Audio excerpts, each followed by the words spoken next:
Shalom, Chevra. It's an honor and delight to be here with Rabbi Nathaniel Helfgot, who is Rabbi of Congregation Nativot Shalom in Teaneck, New Jersey, and chair of the Department of Torah Shabbat Peh at the SAR High School in New York City. He also serves as part of the adjunct faculty at YCT Rabbinical School and has authored and edited a number of volumes in English and in Hebrew. On a personal note, Rav Nadia has been a personal teacher of mine for many, many years. So it's a delight to learn some more Torah from you. Thank you for taking time. Thank you, Rav Shmuley, for having me. Also, it's a personal delight, and we all are always amazed at the amount of work and writing that Rav Shmuley does, but especially the real caring for other human beings and deep sincerity for social justice that emerges from all of Rav Shmuley's work is really, both on a personal level and on a communal level. What he does is very impressive and always admirable, and you're a real role model. That's very kind. Thank you so much. And to hear that from you means a lot to me. So to start thinking about Shavuot coming up, what are some of the universalistic and particularistic themes that you think emerge from the Matan Torah experience, or is this just one of the two? Right. So on one level, Shavuot is a very particularistic holiday. It's the holiday when God gave the Torah. We have the image in the synagogue. Unfortunately, we're not in the synagogues, but the image of the chuppah, the image of the bridal canopy, where the custom in many synagogues is that there's a bridal canopy on Shavuot, and we come into relationship with God, an intimacy that God took us out of Egypt, and he took us to be his special people. So on the one level, it's obviously a very particularistic holiday. It's a holiday of Am Yisrael, Matan Torah. On the other hand, to me, it's always striking that that the giving of the Torah is ensconced in a narrative on two levels. Number one, the Bible tells us about Yitro, about Jethro, the high priest of Midian, who comes before Matan Torah, before the giving of the Torah. And the Bible spends a good amount of time telling us about how he gives advice to Moses, and he gives ideas, and we adopt those ideas. And we ask, later on in the Bible, we ask Yitro to come and join us. Now, he doesn't necessarily convert, but he becomes a fellow traveler in terms of a God mindset and a world that we want to transform. So that's one very universal piece. In fact, if I'm not mistaken, the Ibn Ezra, in at the comment at the beginning of the Parshat Shavua of Yitro, where the giving of the Torah occurs, points out that the Bible puts that story there, even if it's out of order, to contrast the previous story of Amalek, the previous story of confronting anti-Semitism, if you want. There's some Jews who everything is about anti-Semitism, everything. But the world is not just Amalek. The world is also Yitro, who wants to see the Jewish people succeed and wants to help and wants to be helped. And there's a mutual relationship between the world. So that's number one. Number two, the fact that the giving of the Torah is framed as a covenant between God and the Jewish people. But the purpose of the covenant, the Bible says, is Atem tiyuli mamlechet kohanim v'goy kadosh. You will be for me a kingdom of priests and a holy nation. And what does it mean, a kingdom of priests? What does that mean? Everyone's going to walk around with a little incense altar? What is a kingdom of priests?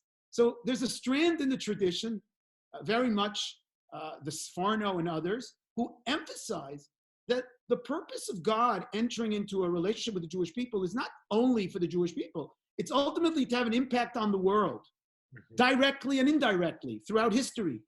That the message of God, the ethical monotheism, the morality, the holiness, the idea that we can transform the world and make it a better place, that we can uplift people, all those things we are supposed to live it out as a nation and hopefully impact in a long and winding road on the whole world.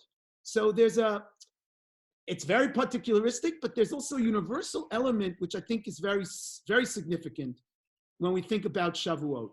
Beautiful, beautiful. And the opportunity to embrace both of those, the particularistic dimension of our relationship to a Kadosh Baruch Hu and to Torah Yisrael, Am Yisrael, Eretz Yisrael, but also this sense that we are a part of the world and have responsibility.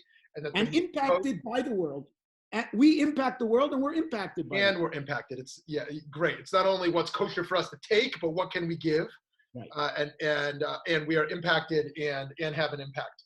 And so I wonder, like, what does how do you think about this interweaving of particularism and universalism as we approach Matan Torah this year?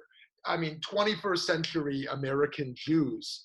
Is it the same thing we were looking at over 3,000 years ago? I mean, how do you understand this today?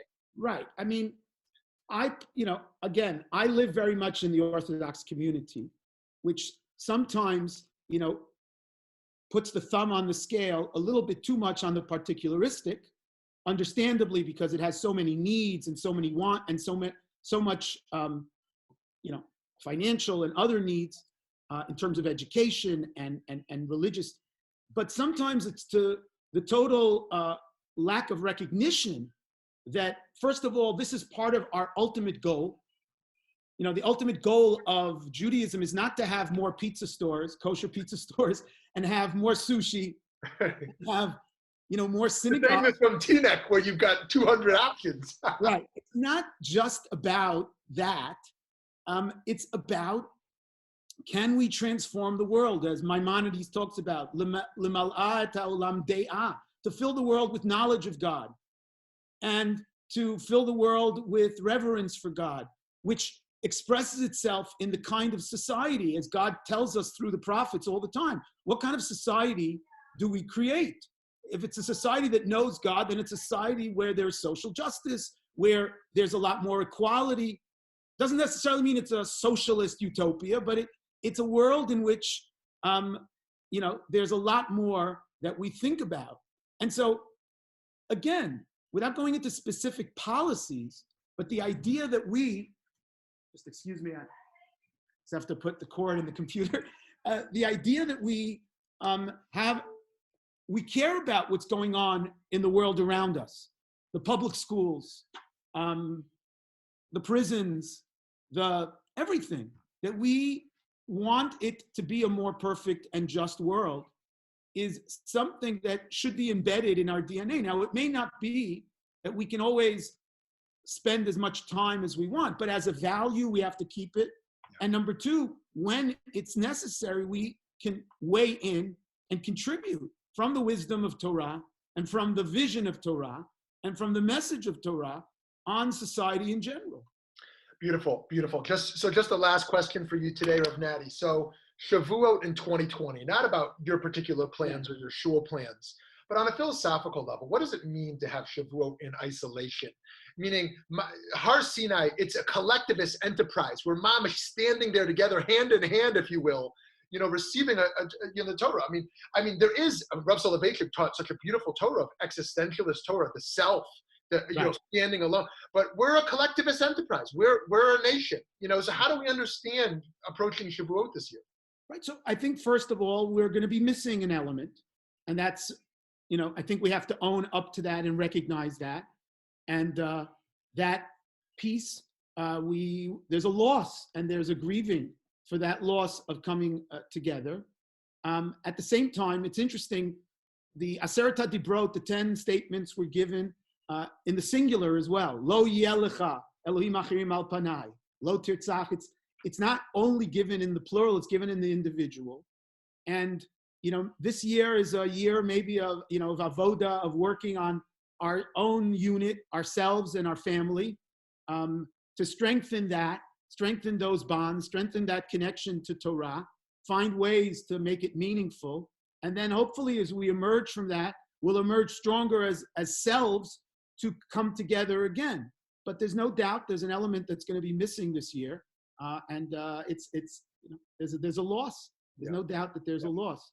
And that's part of the many losses here that we're all experiencing. Yep, beautiful. Thank you so much for this, and wishing you a good Shabbos and a Chag Sameach and continued Hatzlacha and Bracha.